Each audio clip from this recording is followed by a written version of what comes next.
قربانی کو ذبح کرنے کا، جانور کو ذبح کرنے کا، اس کو قربان کرنے کا طریقہ کیا ہے، اس کو کیسے ذبح کیا جائے؟ اس میں یہ سمجھ لیجئے کہ اونٹ کے ذبح کرنے کا طریقہ الگ ہے، گائے، بیل، بھیڑ، بکری اس کے ذبح کرنے کا طریقہ الگ ہے۔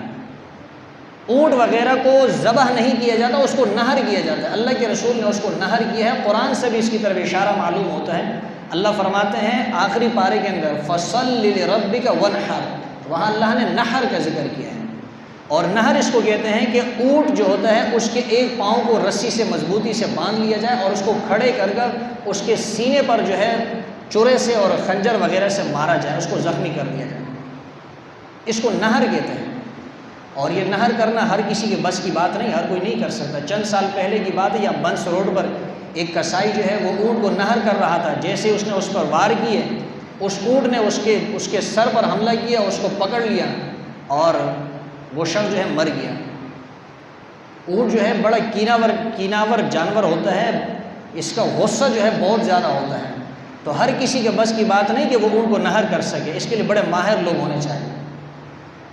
جہاں تک گائے کی بات ہے، بیل وغیرہ کی بات ہے، اس کی قربانی کا طریقہ یہ ہے کہ آپ اس کو قبلہ رو کر کے، قبلے کی طرف اس کا منہ کر کے اس کو لٹا دیں، بہتر یہی۔ اگر قبلے کی طرف منہ نہیں کیے تب بھی قربانی آپ کی جائز ہو جائے گی، لیکن بعض علماء اس کو ناپسند کرتے ہیں، کراہت سمجھتے ہیں۔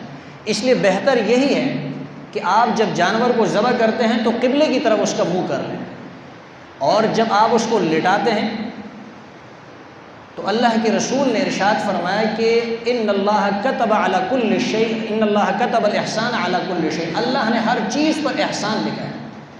آپ نے ہر چیز پر احسان کرنا ہے، ہر چیز کے ساتھ آپ نے نیکی کرنی ہے۔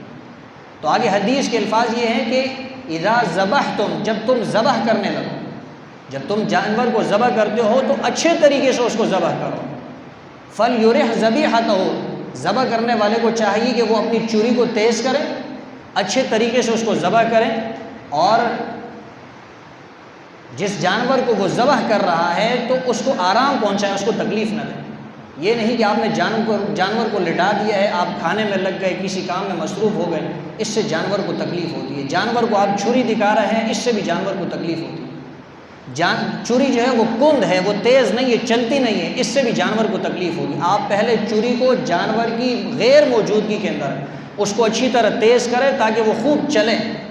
جس وقت آپ جانور کو ذبح کر رہے ہیں وہ چوری رکے نہیں اس کے اوپر، اس لیے کہ احسان جانور کے ساتھ بھی جو ہے یہ ضروری ہے، جانور کے ساتھ بھی نیکی کرنا ضروری ہے۔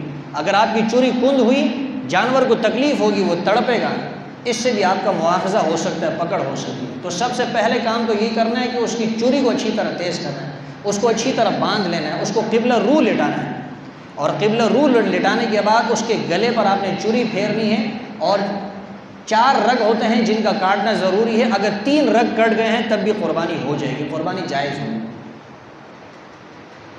جھٹکے سے جو قربانی ہوتی ہے مشینوں کے ذریعے، فقہا فرماتے ہیں یہ جائز نہیں ہے۔ آپ اس کو ذبح کریں تاکہ اس کے جسم کے اندر اور اس کی رگوں کے اندر جو فاسد خون ہے وہ خون اس میں سے نکل جائے، وہ ناپاکی اس کے جسم میں سے نکل جائے۔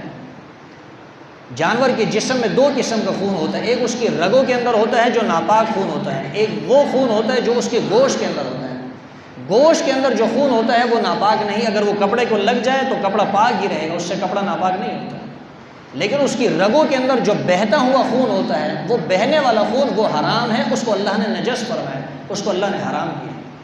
مشرکین مکہ کیا کرتے تھے؟ تفسیر کبیر میں لکھا ہے کہ وہ آنتڑیوں کے اندر خون بھر لیا کرتے تھے، اور بھرنے کے بعد اس کو یہ جو انگارے ہوتے ہیں اس پر رکھ کر اس کو پکا کر پھر اس کو کھایا کرتے تھے۔ اللہ نے فرمایا کہ یہ حرام ہے، یہ خون نجس ہے۔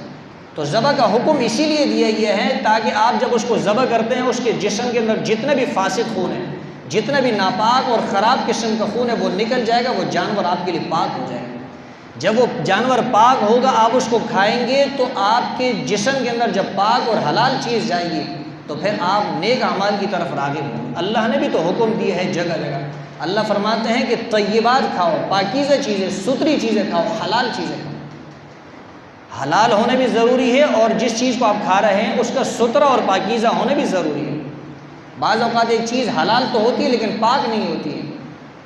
بعض لوگ ہوتے ہیں، بعض خواتین گھروں کے اندر برتن صاف نہیں کرتی اچھی طرح، اس کے اندر نہ تو جونے سے اس لگاتی ہے، نہ اس میں صابن لگاتی ہے، بس تھوڑا پانی ڈال کے ہلکی سی انگلیاں اس میں مار کے بس برتنوں کو اسی طرح رکھ دیتی ہے۔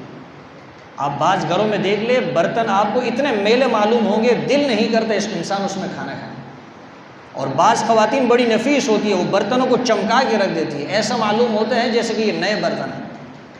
تو نفاست، ستھرائی، صفائی شریعت اس کا بہت حکم دیتی ہے۔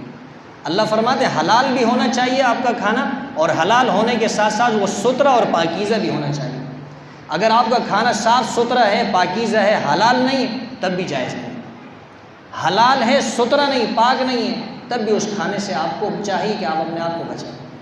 تو کھانے پینے کی چیزوں میں یہی وجہ ہے کہ یہ علماء جو ہیں یہ باہر کے کھانوں سے اسی لیے منع کرتے ہیں کہ عام طور پر اس میں صفائی ستھرائی کا خیال نہیں کیا جاتا۔